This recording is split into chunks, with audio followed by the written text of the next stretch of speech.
ওয়ানডের পর Bangladesh Windies টি-20 trophy উন্মোচনেও ভিন্নতা বিসিবির চট্টগ্রামে ব্রিটিশ আমলের ঐতিহ্যমণ্ডিত সিআরবিতে হাস্যোজ্জ্বল লিটন হোপ।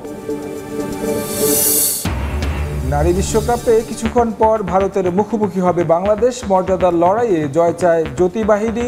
সেমির আগে পা হরকাতে রাজি নয় টিম ইন্ডিয়া। ঢাকা জাতীয় স্টেডিয়াম নিয়ে মুখোমুখি অবস্থানে দুই ফেডারেশন। এশিয়ান কাপ আয়োজনে মাঠ চায় আর্চারি। বাফুফের পক্ষে ক্রীড়া উপদেষ্টা। এখানে আমরা পারছি না, কারণ ফুটবল আপনারা জানেন যে আমরা এখন প্রায়োরিটি একেবারে আছে যে ফুটবলের প্রতি। রাতে মৌসুমের প্রথম এল ক্লাসিকো মুখোমুখি রিয়াল মাদ্রিদ বার্সেলোনা। ইনজুরি আর কার্ড খরায় বিপাকে বার্সা। বন্ধ বার্নাব্যুতে প্রতিপক্ষ বদের কৌশল লস ব্লাঙ্কোদের। ক্রিকেট ট্যুরিজম সেক্টরে বিসিবির আরও একটি ভিন্ন ধর্মী উদ্যোগ। এবার চট্টগ্রামের শতবর্ষী সেন্ট্রাল রেলওয়ে বিল্ডিং সিআরবির সামনে উন্মোচিত হলো বাংলাদেশ ওয়েস্ট ইন্ডিজ টি-20 সিরিজের ট্রফি। ওয়ানডের পর এবার 3 ম্যাচ টি-20 সিরিজে মুখোমুখি হবে বাংলাদেশ ও ওয়েস্ট ইন্ডিজ। এই সিরিজের ট্রফি উন্মোচন হয়েছে প্রায় 150 বছরের পুরনো স্থাপনা সিআরবির সামনে থেকে। ভবনের সামনে দাঁড়িয়ে হাস্যোজ্জ্বল ছিলেন দুই অধিনায়ক লিটন দাস এবং সেই হোপ। পরে একটি রেল ইঞ্জিনের উপর দাঁড়িয়েও ফটো সেশনে অংশ নেন তারা।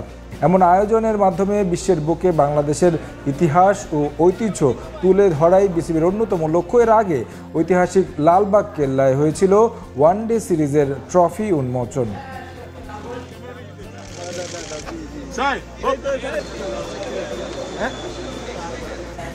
এই মুহূর্তে চট্টগ্রামের বীরশ্রেষ্ঠ মতিউর রহমান ক্রিকেট স্টেডিয়ামে আছেন রিপোর্টার তামিম হোসেন। সরাসরি যোগ দিচ্ছি তার সঙ্গে। তামিম, ওয়ানডের পর এবার টি-20 সিরিজ জয়ের মিশন নিয়ে আগামীকাল প্রথম টি-20তে ওয়েস্ট ইন্ডিজের মুখোমুখি হবে বাংলাদেশ। কিছুক্ষণ আগে এই সিরিজের ট্রফি উন্মোচন হয়েছে এবং ঐতিহাসিক সেন্ট্রাল রেলওয়েতে সেই ট্রফি উন্মোচন অনুষ্ঠানটি হয়েছে। আমরা যেমনটা জানি যে ক্রিকেট ট্যুরিজম সেক্টরে বিসিবি একের পর এক ভিন্ন ধরনের উদ্যোগ নিচ্ছে এবং এর আগে লালবাগ কেল্লায় ওয়ানডে সিরিজের ট্রফি উন্মোচন করেছে। এবার সেই ধারাবাহিকতায় 150 বছর পুরনো সিআরবিতে সেই ট্রফি উন্মোচন করা হয়েছে। আমরা যেমনটা জানি যে আসলে বাংলাদেশের সামনে টি-20 সিরিজটা রয়েছে এটা বাংলাদেশের জন্য খুব গুরুত্বপূর্ণ, কারণ এর পরেই যে বিশ্বকাপের আগে শুধুমাত্র আয়ারল্যান্ডের বিপক্ষে টি-20 সিরিজ খেলার সুযোগ থাকবে বাংলাদেশে। তো সেই হিসাবে দলের হিসেবে বিবেচনায় বাংলাদেশের সামনে এই ওয়েস্ট ইন্ডিজ সিরিজটা খুব গুরুত্বপূর্ণ। আর এই সিরিজে যদি বাংলাদেশ 3-0-তে জিততে পারে তাহলে বাংলাদেশের আত্মবিশ্বাসটা অনেক বেড়ে যাবে। ওয়ানডে সিরিজে না হয় সাইফের সাথে ছিলেন সৌম্য সরকার, কিন্তু টি-20 সিরিজে তার সাথে ওপেনিংয়ের দায়িত্ব সামলাবেন কে? প্রশ্ন তো তানজিদ তামিম ও পারভেজ হোসেন ইমনকে নিয়ে। এই দুজনের মাঝে কে জায়গা পাবেন একাদশে, এটাই তো এখন বড় প্রশ্ন। নাকি চমক দেখিয়ে লিটন দাস আবারও ফিরবেন তার সেই পুরনো পজিশনে? প্রথম টি-20 ম্যাচে কে হবেন সাইফের ওপেনিং পার্টনার, তা নিয়ে জানবো রিপোর্টের বাকি অংশে।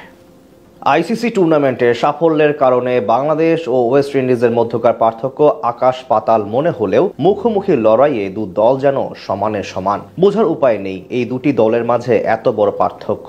ওয়ানডে সিরিজে যেমন 2-1 ব্যবধানে জয় পেয়েছে বাংলাদেশ, মুখোমুখি লড়াইয়ে পরিসংখ্যানও এমনই কাছাকাছি। এখন পর্যন্ত 47 দেখায় 24 জয় ক্যারিবিয়ানদের এবং 21 জয় বাংলাদেশের। টি-20 ক্রিকেটেও একই দশা। এ পর্যন্ত সংক্ষিপ্ত ফরম্যাটে দু দল মুখোমুখি হয়েছে 19 বার। এর মধ্যে 9 বারে জিতেছে ওয়েস্ট ইন্ডিজ আর 8 বার জয় পেয়েছে বাংলাদেশ, আর বাকি দুটি ম্যাচ পরিত্যক্ত হয়েছে। সব মিলিয়ে সামান্য 19-20 পিছিয়ে আছে বাংলাদেশ। বাংলাদেশের মাঠেও চিত্রটা একই। এখানে 5 দেখায় 3 জয় ক্যারিবিয়ানদের আর 2 জয় বাংলাদেশের। টাইগাররা হয়তো চাইবে এবার ক্যারিবিয়ানদেরকে ছাড়িয়ে যেতে। আগামী সোমবার সিরিজের প্রথম টি-20 ম্যাচে বীরশ্রেষ্ঠ শহীদ flight lieutenant Motiur Rahman cricket স্টেডিয়ামে তো দল মাঠে নামবে সন্ধ্যা 6টায়। এই ম্যাচকে ঘিরে বড় প্রশ্ন হচ্ছে বাংলাদেশ একাদশে ওপেনিং করবেন কারা? ওয়ানডে সিরিজে প্রাধান্য পেয়েছিলেন সৌম্য সরকার, দারুণ পারফরমেন্স করেছিলেন তিনি, হয়েছিলেন টপ স্কোরার। টি-20 সিরিজে রাখা হয়নি তাকে, থাকলে হয়তো তাকেই দেখা যেত। কিন্তু যেহেতু তিনি নেই তাই এখন যত প্রশ্ন। সাইফ হাসানের প্রথম একাদশে ওপেনার হিসেবে না থাকার কোনো কারণ নেই, তিনি থাকছেন নিশ্চিতভাবেই। এখন খুঁজতে হবে তার পার্টনার কে হবেন। প্রথম প্রশ্ন তো দুজনকে নিয়েই, তানজিদ হাসান তামিম নাকি পারভেজ হোসেন ইমন। সদ্য শেষ হওয়া আফগান সিরিজে ব্যাট হাতে একটি হাফ সেঞ্চুরি আসে তামিমের ব্যাটে। এছাড়া একটি 33 রানের ইনিংস খেলেন তিনি।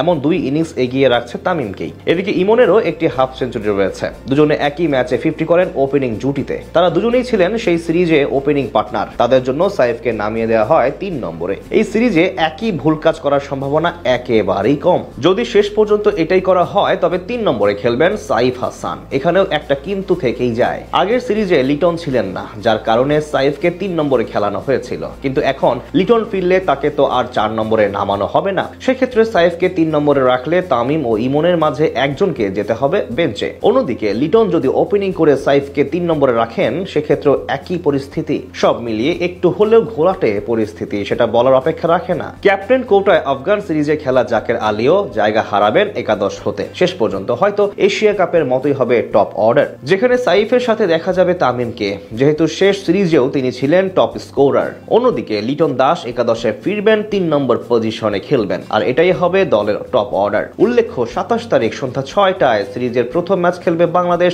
চট্টগ্রামে। নারী বিশ্বকাপের খবর জানাবো। গ্রুপ পর্বে নিজেদের শেষ ম্যাচে স্বাগতিক ভারতের বিপক্ষে মাঠে নামবে বাংলাদেশ। শেষটা জয় দিয়ে রাঙ্গাতে মুখিয়ে নিগার সুলতানা জুটির দল। অন্যদিকে সেমিফাইনাল নিশ্চিত করা টিম ইন্ডিয়া মুখিয়ে জয়ের ধারা অব্যাহত রাখার মুম্বাইয়ের DY প্যাটেল স্টেডিয়ামে ম্যাচটি মাঠে গড়াবে বিকেল 3:30টায়। নিজেদের ভুলেই নারী বিশ্বকাপটা স্মরণীয় করে রাখতে পারল না বাংলাদেশ। ফেরার আগে গ্রুপ পর্বে আরও একটি ম্যাচ বাকি নিগার সুলতানা জ্যোতিদের, যেখানে প্রতিপক্ষ স্বাগতিক ভারত, যারা এরই মধ্যে নিশ্চিত করে নিয়েছে বিশ্বকাপের সেমিফাইনাল। লড়াইটা 2 প্রতিবেশীর হলেও সম্প্রতি বেশ রাইভেলরি দেখা যায় 2 দলের ম্যাচে, তাই আলাদাভাবে নজর থাকবে এই ম্যাচে। হারমানপ্রীতদের বিপক্ষে মাঠে নামার আগে কিছুটা আত্মবিশ্বাসী হতে পারে টাইগ্রেসরা। এই দলটার বিপক্ষে ঘরের মাটিতে ওয়ানডে সিরিজ ড্র করেছিল বাংলাদেশ।